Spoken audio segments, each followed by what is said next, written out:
Let's pay homage to the Buddha, who is enlightened one. Namo tassa bhagavato arahato samma sambuddhassa. Namo tassa bhagavato arahato samma sambuddhassa. Namo tassa bhagavato arahato samma sambuddhassa.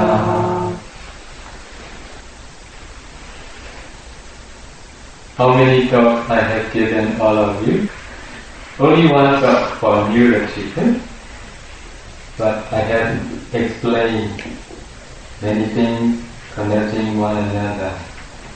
Today I'm going to give another talk. Title of the talk is The Disciple Within.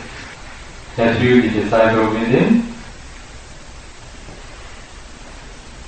A little bit difficult to understand, I think. What is disciple within? The Dhamma talk that I'm about to deliver is based on the Antiwasika Sutta of the Samyutta Nikaya. Do you know 8 worldly conditions? You can say 8 worldly Dhamma or 8 worldly conditions.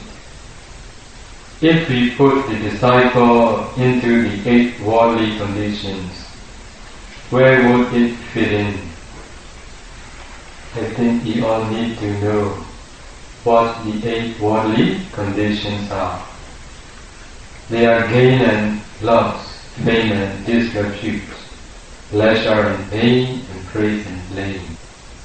Do you get all? Gain and loss, fame and disrepute, pleasure and pain, and praise and blame. In Pali, we call Loka Dhamma. Loka Dhamma.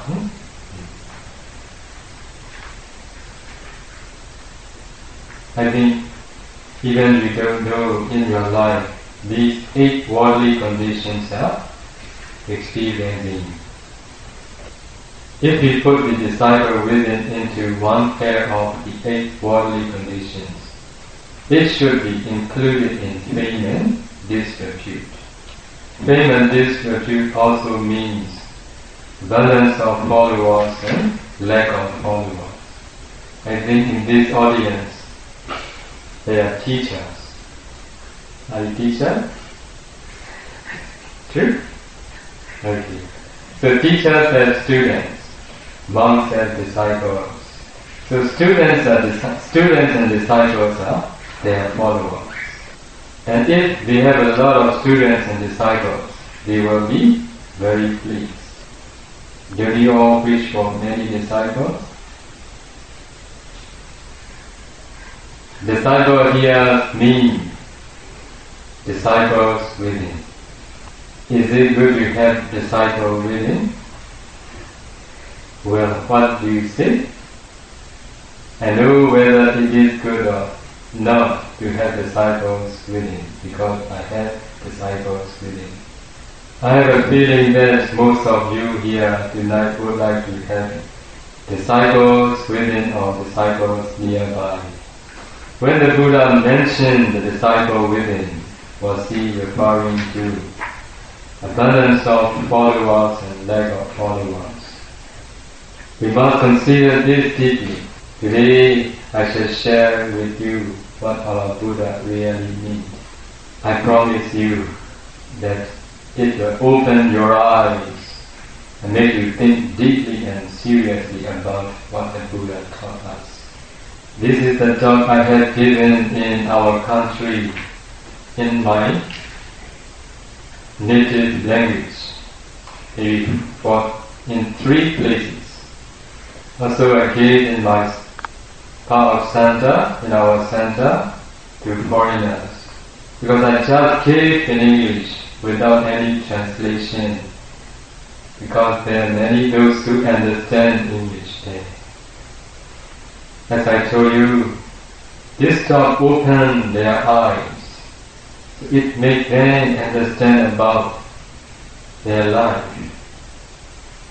Because of this reason, they appreciate very much that finally they translate it into Chinese, and then now they publish in Singapore, both English and Chinese. This is the gratitude of the Buddha.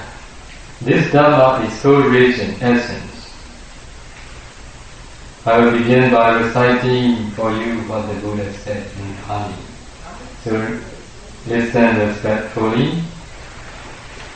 Nandi Vatika Midam Bhikkhave Dhammasriya Vokati Nasriyakam Nandi Vatiko Bhikkhave Bhikkhu Tasriyako Dukhanapatu Viharanti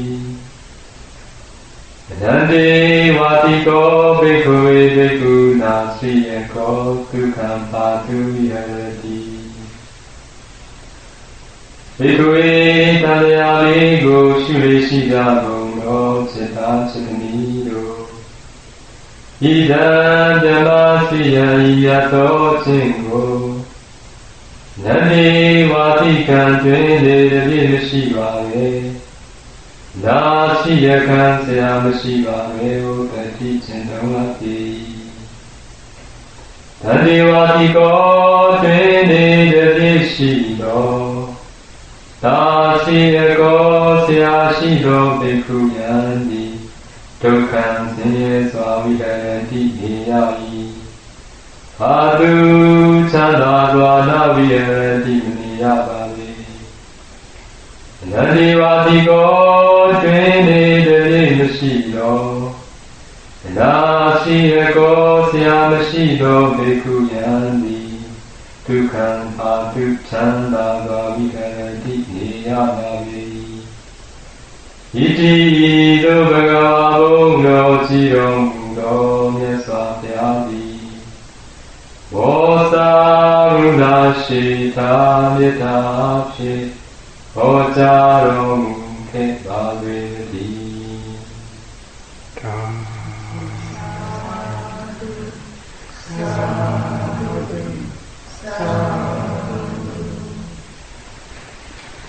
For me, Bhikkhus, this holy life should be lived without disciples within, without a master within. What did the Buddha said? Bhikkhu, this holy life should be lived without disciples within, without a master within. The bhikkhu with the disciple and the master within lives with suffering and without peace. Buddha said, the bhikkhu with the disciple and the master within lives with suffering and without peace. Bhikkhus, the bhikkhu who does not have the disciple and master within dwells in peace.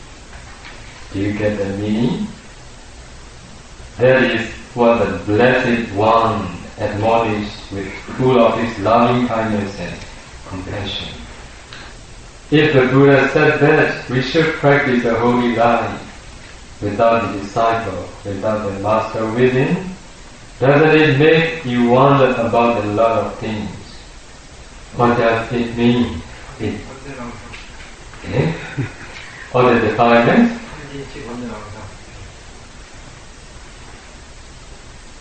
You understand? It is difficult to understand immediately what the Buddha means.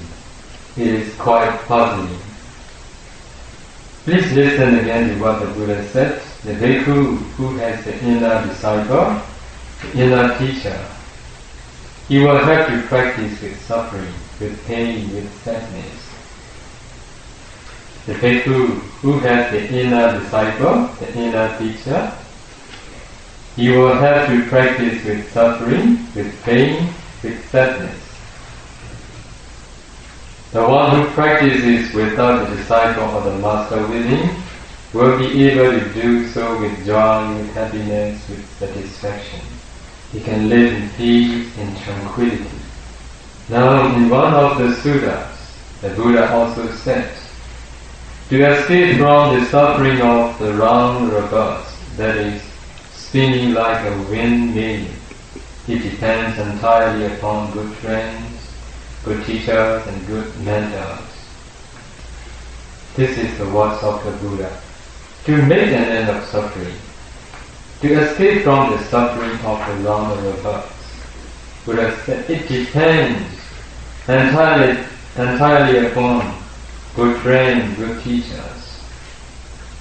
Well, if the Buddha also said that the person who practices a holy life without an inner disciple, without an inner teacher, he will be able to live in peace, then these two statements seem to contradict each other. It sounds like a puzzle, doesn't it? We have to find out and to see what sort of life we are living in. It is time for us to re-examine how we are living and what sort of mindset we have.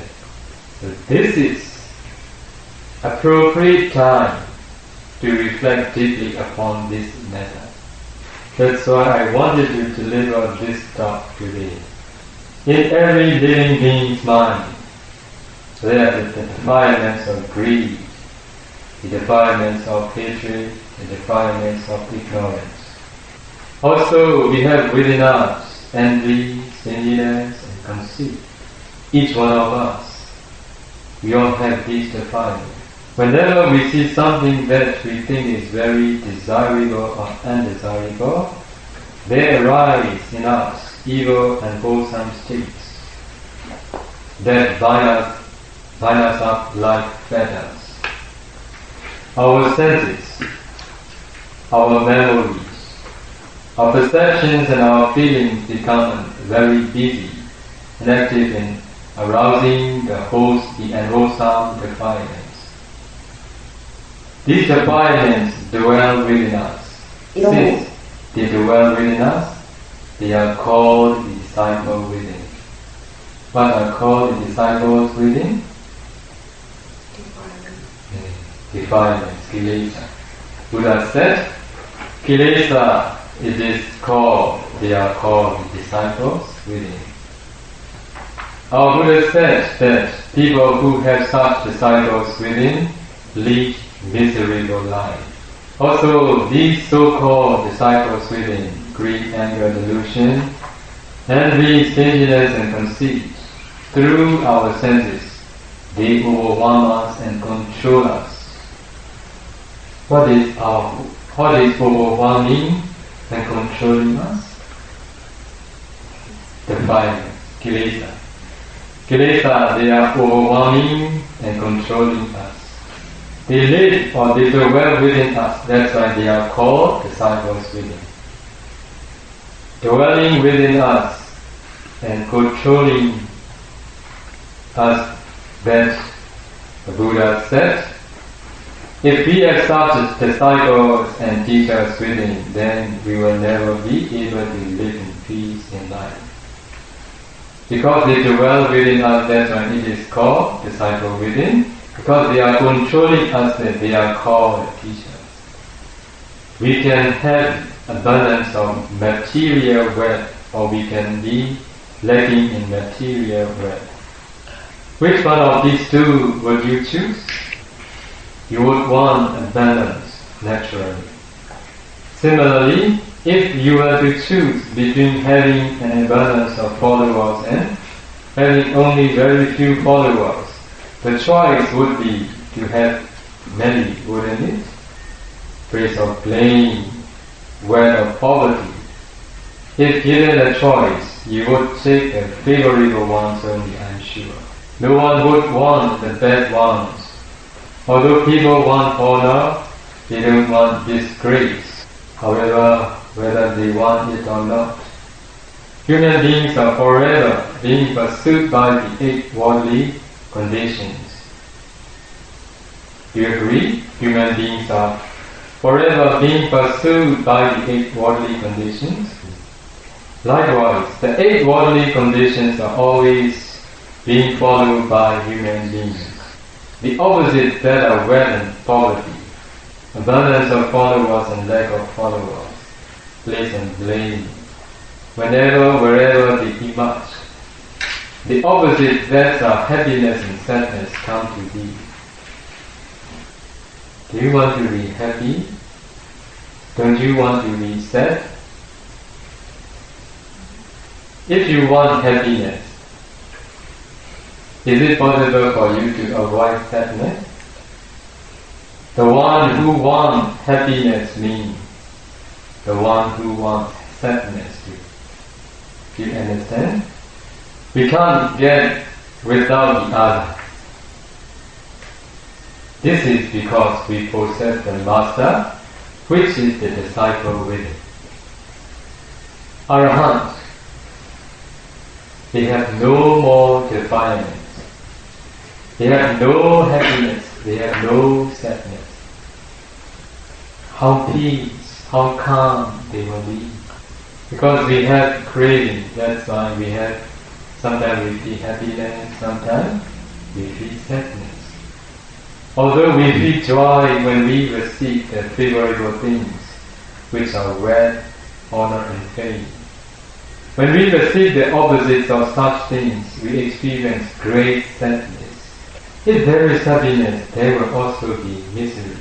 If you wish to receive joy, you must also be prepared to receive sadness. True? This is inevitable with the disciple within. Therefore, for those who possess the master that is the disciple within, they will never be able to live in happiness but in misery. To state it more clearly, to be in possession of the defilements is like being laden with debts. You know debts? Have you debts? Yeah.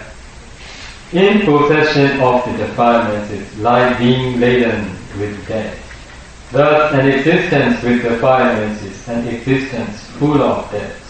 You will constantly be in fear of when your creditor will come to you and demand that you repay the debts. To have lova, grief is very much like being heavily in debt. As long as you have not rid yourself of lova, you remain owing unpaid debts. Just like the creditor who comes to collect the debts from his debtor, so will the defilements call on you to repay the debts that you owe. How I want those things! This is demanding repayment of debt. Oh, how I cherish these things! That is love come to collect its debt. To feel the heart throbbing with excitement, to yearn for, to eat one's heart out over someone, means to suffer from excessive longing. To want to be beside someone, and to long to hear someone's voice, and to pine for things or people. To lust for sensuality, to feel covetous, to seek understanding, to wish for success, fame and abundance of followers. All such feelings and desires are due to being possessed of greed. Do you get the meaning? In this way do human beings journey through life. So all those with lova are bound to repay debts. Furthermore, to be filled with dosa, hatred is like having debts that are waiting to be repaid. Unless one is devoid of hatred, one will always have debts to repay. The defilements of dosa will harm you like the creditor harms the debtor for repayment.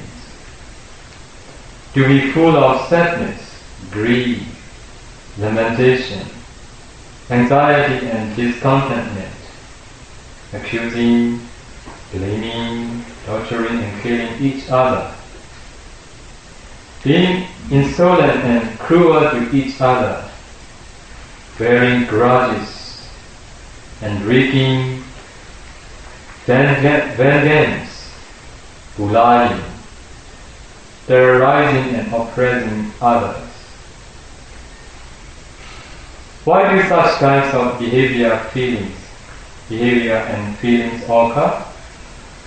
It is all because humans have borrowed the defilements of dosa, hatred. For this they have put themselves deep into debt because of having the disciple within. Do you understand you have debt? How many times you counted? Today how many times already? Your creditor come and collect debt from you. So being jealous, stingy and conceited is also the same as being in great debt. If you feel jealousy, if you feel stinginess, if you feel conceited, it means your creditor come to you and demand you to repay its debt. If you can't yet eradicate these defilements, you will still have debts waiting to be repaid. He or she has succeeded and has overtaken me. Oh, I am so furious. How can I destroy his success? I detest people looking up to him. Let them all come only to me. What do they think I am? I can't bear to let them say such things about me. I will let them know who I am. Who are you that I should bow down you? Or those who bear such thoughts of ill will and conceit are certain to have to repay debt. As long as one has debts, one's creditor is bound to pursue you to settle those debts. Every single person has accumulated debts, karmic debts. There are kusala karmic debts and akusala karmic debts. To perform kusala deeds and then to make wishes is also a form of taking on credit. If you have made a wish to be able to perform services for the benefit of others, and when in the life that karma yields its results, you will be able to run your services as you wish, because you yourself wish for it. The services will be quite wholesome. However, debts are debts, and you can't avoid it. Our bodhisattva endeavor through 4 incalculable and 100,000 eons to fulfill paramis, just so that he would be able to enlighten the minds of living beings. The kinds of debts that such extraordinary supreme beings incur upon themselves are incredible. Can you fulfill parami for 4 incalculable and 100,000 eons to enlighten the minds of living beings? Buddha doesn't say how long. It is so difficult to say in number. But Buddha just give an example. But now, those who understand well the mathematics, they explain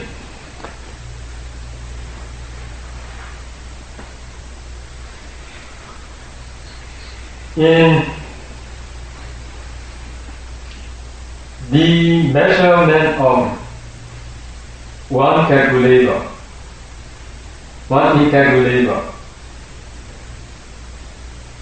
it is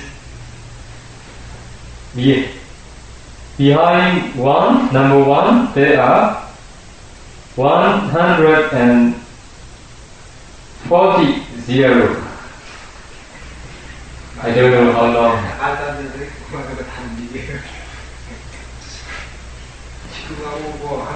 이렇고도 멍게꽃 가서 없으니까.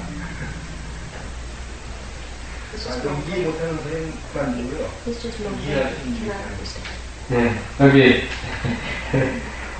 Because you must, I don't remember the example given by the Buddha. He gave an example. There is a big, very, very huge mountain. You have very soft and fine cloth. And then you rub every day.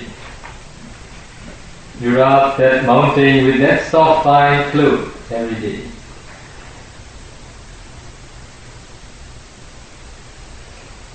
Maybe finally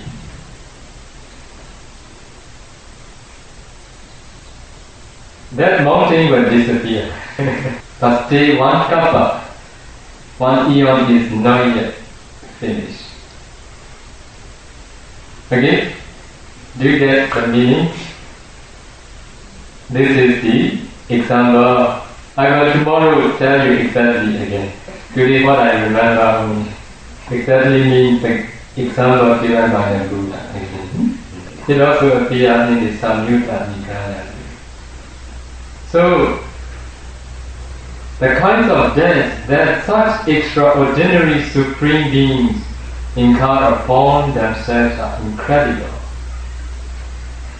Nevertheless, they wished for these wishes themselves, and so they had to pay their debts and they were prepared for it. The debts were after all for good causes. However, the debts paid for akusala and wholesome deeds are immense.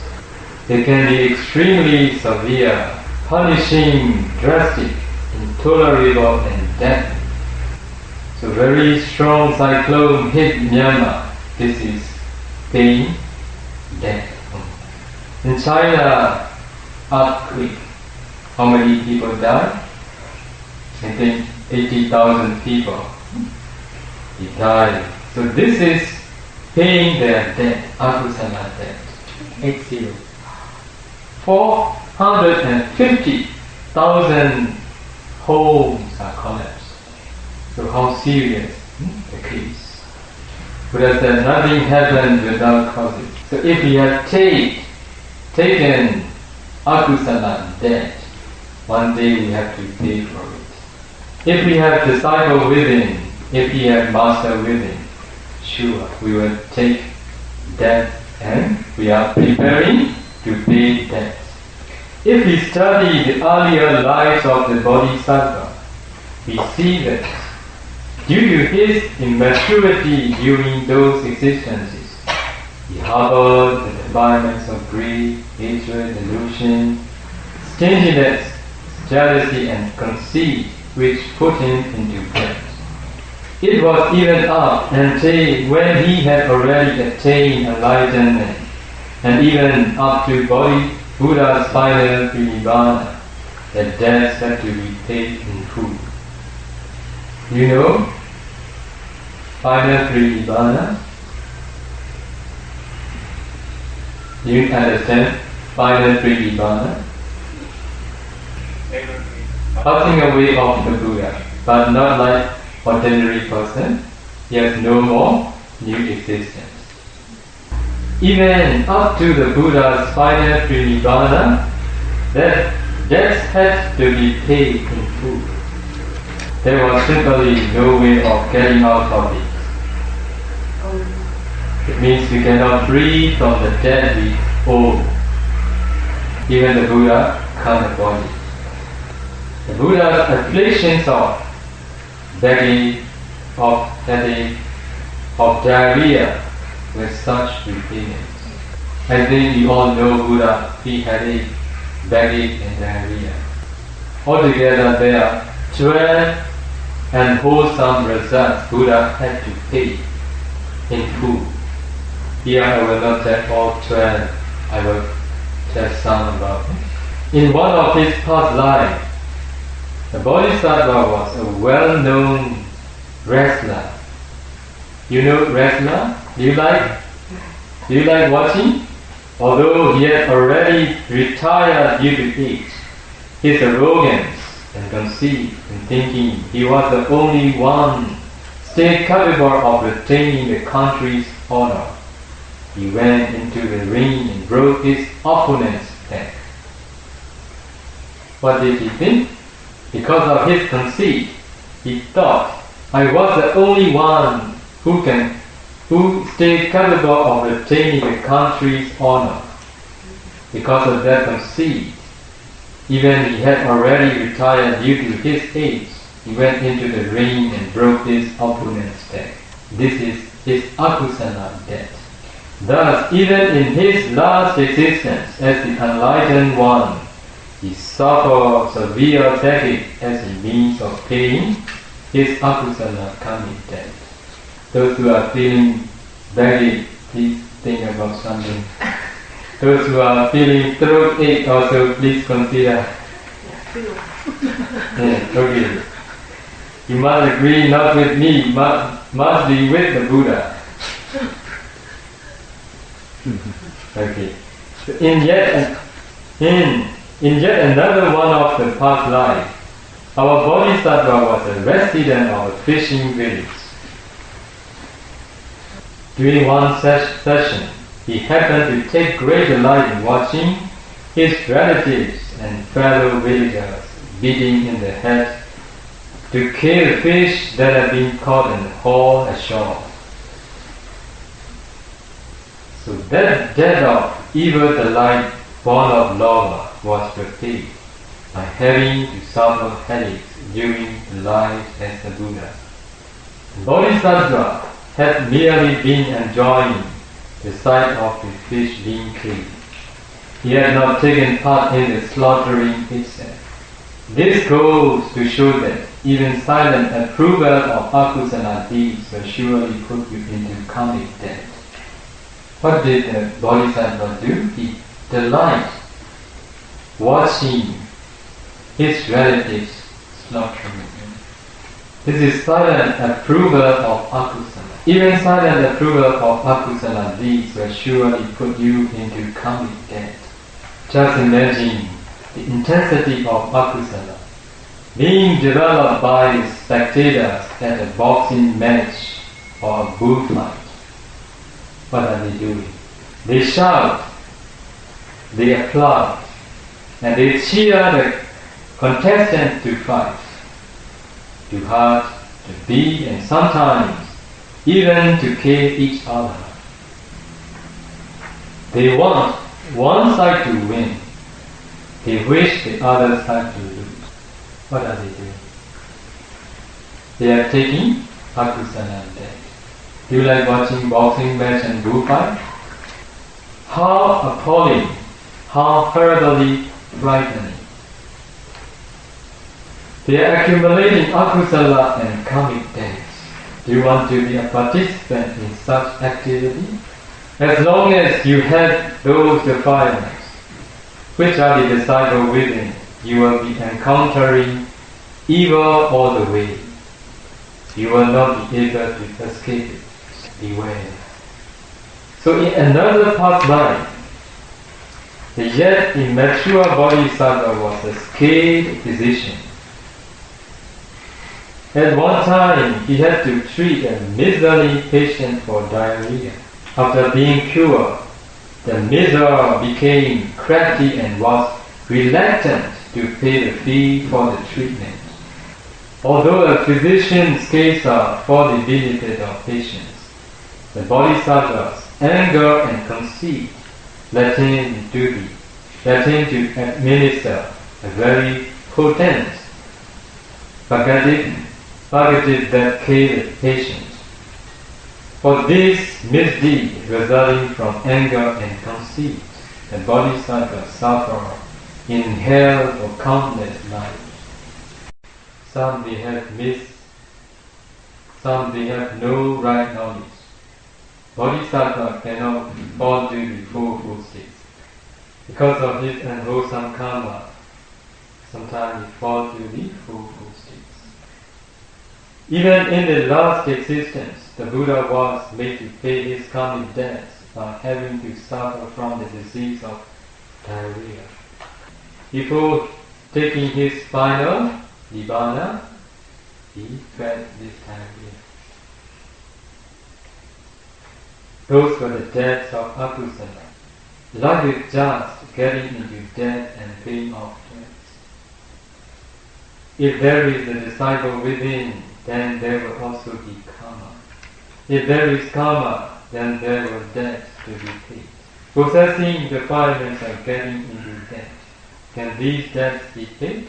Can these debts ever be repaid in full in this lifetime? It is impossible. They will have to be carried forward into the next existence. Therefore, pay very serious attention towards your karma. If you develop wholesome karma, you pay the corresponding karmic debt.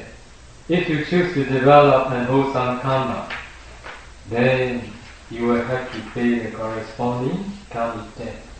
What are we bhikkhus doing? Do you know? We are also paying our own karmic debts, wholesome karmic debts. How are we paying our debt? Giving the Pa-Auk, teaching meditation, because maybe we have made a wish in the past. However, debts are debts all the same. Paying the debts of kusala and paying the debts of akusala. How do you want to pay your debt? Kusala debt or akusala debt? Which one do you like? No more debt is the best. Okay? Kusala debt also we have to pay. Akusala debt, so we don't want akusala debt. But if we have existence, we have to pay for good or bad debt. That's why if we don't want any more debt to be repaid, what do we need to do? It is to make an end of suffering. It is to remove all the defilements which are master within and disciples within. Who live with disciples within, who live with master within, are those who are going to accumulate wholesome and unwholesome debt. We can say that there are four ways in which we pay off our debts. We pay back old debts, like repaying our parents. Number two, we sell on credit, which is also a form of getting into debt by giving to charity, friends, and relatives, by doing works of merit, and by providing for our children so that they can repay us later. Number three, we borrow for the future by performing bad deeds. Lastly, number four, we are paying off so as to be free from debt. Now it can be said that you all are in the process of paying back old debts. Are you? You are also selling on credit. It is not going to end. You are just asking to get deeper into debt. When you speak angrily to each other, you are getting into debt. When you ridicule one another, you are accumulating more debt. When you treat one another with arrogance, that also adds to your debt accounts. How many times have you added to your debt account? You have added a lot to your debt accounts, I think. Our Bodhisattva once ridiculed and accused a noble one who was replete in sila, samadhi, and panya. What did our Bodhisattva do? Accusation to a noble one. Because as an ordinary, whether Bodhisattva, whether others, they can't understand who is noble, who is virtuous person.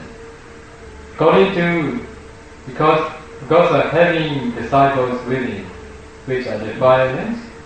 If they don't like, if they dislike, if they hate, they accuse.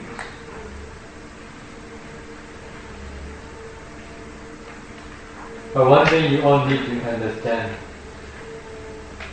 our Bodhisattva committed such an awesome karma mostly when he was not yet mature. Due to that akusala karma, even after his enlightenment, he suffered ridicule and accusations. You know, Jinjamana, very beautiful lady who accused the Buddha. He got it pregnant. His pregnant is because of the Buddha. This is because of akusala debt that Buddha had accumulated in his one of past life. So he had to pay his debts. Even the Buddha could not avoid it. That's why the Buddha says, people are born with a chopping knife in the mouth. The fool uses this knife to cut himself up by mouthing badness. Achasamnika, I repeat again, very good one. I like your words. People are born with a chopping knife in the mouth. The fool uses this knife to cut himself up by mouthing badness. Purisada hi jatasa jayate mukhi yaya cendati satanan tawadupa sitandana. In Pali, Buddha said, this is the meaning of this. How often have you already cut yourself with your knife? You know your knife? Which is your knife? Now I am cutting. You know? Now I am cutting. Good cut or bad cut? How often have you already cut yourself with your knife? You may have already done too much cutting. Complaining, accusing, blaming, finding fault. These all are cutting with your knife. I'm using my knife now properly. So you must use your knife improperly. If you use your knife improperly, so you will suffer for it. The more you have done it, the more debts you will have to repay. Taking on credit just means that sometime or another you will have no alternative but to pay back these debts. That is certain. It is just as if you have sworn to pay back in this present life those debts that you yourself have accumulated in your past life.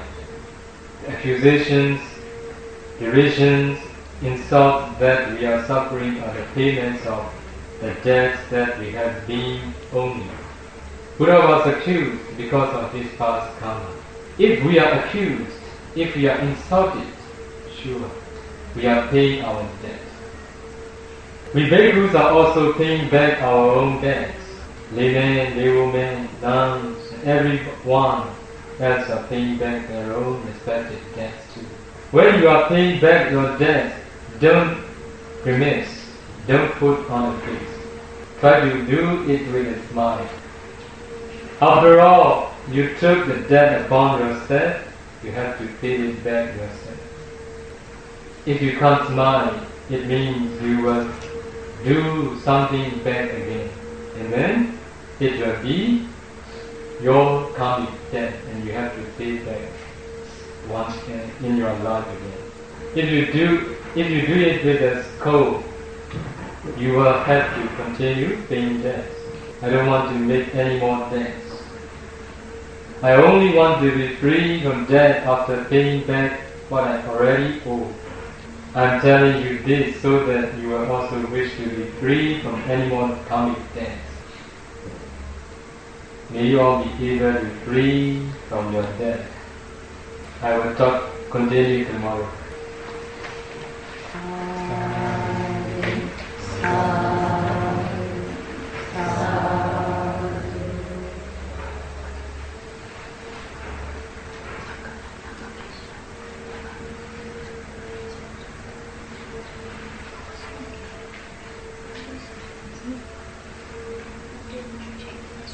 Any question? 설명을 좀 부탁드립니다. On both kusala and kusala karma. And he has understood kusala one as like asset. Yes, accumulation, good thing. But he said it's still bad. Can you explain it a little bit? What is that? What is the meaning of that? Something, what we did, what we have to pay back.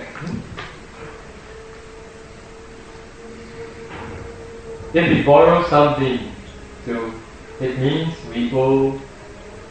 we have debt. We have to pay back one day.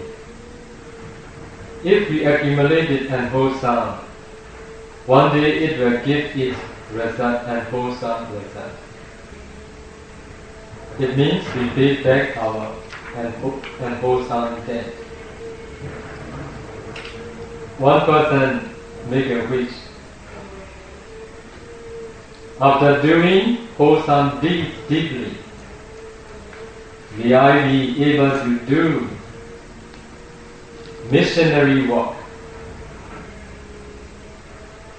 When that karma ripen, what happens?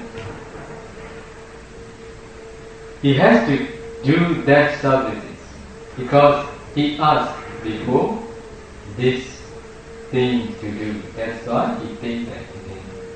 Because of this reason, we can also see kusala debt and akusala debt. 아차삼니까? 결국 과거를 받는다는 의미겠네요, 빚은. 성도스님께서 예. 번역하십시오. So it just means paying off, whether it's good or bad. Paying off. 네, 맞으십니다. Because only when we can eradicate all the defilements, we can pay off everything. Even after eradicating the defilements such as Buddha and Venerable Moggallana, they have to pay back their old debts. So, one part, they had accumulated wholesome deeds that they became, Buddha became, Bodhisattva became enlightened Buddha. Venerable Moggallana to become an Arahant. So this is because of their wholesome karma. After that, they do for the good of many as an Arahant. But in another side, they have also accumulated many and wholesome karma. For example, Venerable Moggallana in one of his past lives, he tried to kill his parents. So that karma is very heavy, very strong karma. It followed him until his last existence.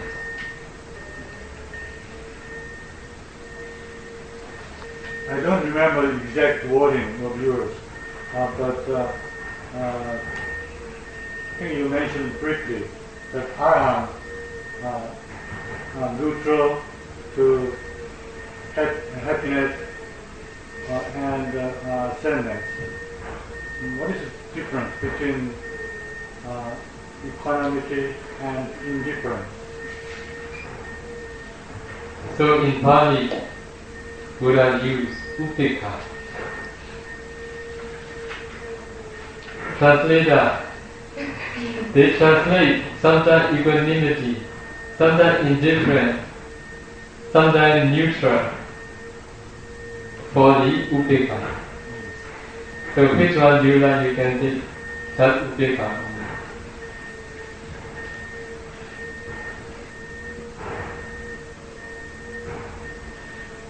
주님께서 아라는 그 행복과 행복이나 슬픔에 대해서 중립이라 이렇게 말씀하시는데 말씀하신 것 같은데 그러면 그 평정심 또는 그 평정심과 무관심 그건 어떤 차이가 있습니까? 이렇게 말씀드렸어요. 그랬더니 선생님께서는 그 통역자에 따라가지고 국백가를 그 중립의 마음 또는 무관심 또는 평등심 이렇게 번역한다고 그렇게 말씀하신 것 같은데요. 그렇죠?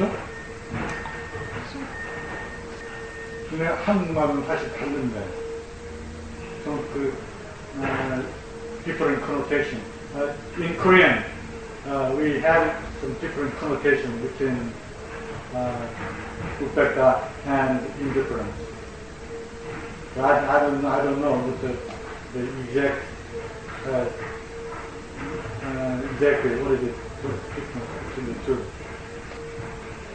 Equanimity is the equanimity for Upeka. One thing, Arahant, if we talk about feeling, there are pleasant feeling and pleasant feeling, and upeka feeling, equanimous feeling. But for Arahant, he has only functional state of mind. Kriya. What do you say?